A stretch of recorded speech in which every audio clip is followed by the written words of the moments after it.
விஸ்வா. இன்னைக்கு நம்ம பார்க்க போறது என்ன அப்படின்னா பண ஆசை. பண ஆசை அப்படின்னா என்னன்னு கேக்குறீங்க? இன்னைக்கு உலகத்துல மக்கள் எது பின்னாடி ஓடுறாங்கன்னு பார்த்தா முக்கியமா ஒரு ஒரே குறிக்கோள் என்னன்னா பணம். பணம் இல்லாத இடமே இல்லைங்க. எல்லா இடத்துலயும் பணம் தாங்க இருக்கு. எதை வாங்கணும்னாலும் பணம் தான் தேவைப்படுது இல்லையா? பணம் ஓடலாம், நமக்கு பணம் தேவைதான், இல்லைன்னு சொல்லலாம். ஆனா அதுவே ஒரு ஆசையா இருந்துச்சு அப்படின்னா அது கூட பாவம் தாங்க. ஆமாங்க, பைபிள்ல ஒரு வசனம் இருக்குங்க, பண ஆசை எல்லாத்தையும் வேற இருக்கிறது அப்படின்னு சொல்லிட்டு. ஆமாங்க, தயவு செஞ்சு நீங்க பணத்துக்கு பின்னாடி ஓடாம இயேசுவை பின்னாடி ஓடுனீங்க அப்படின்னா கண்டிப்பா அந்த பணம் உங்களை தேடி வருங்க.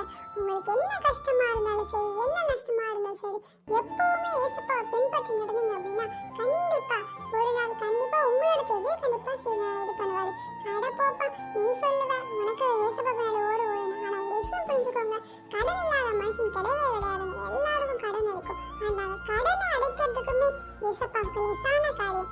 அதனால பணத்தின் பின்னாடி ஓடாம நம்மளை படைச்ச நம்ம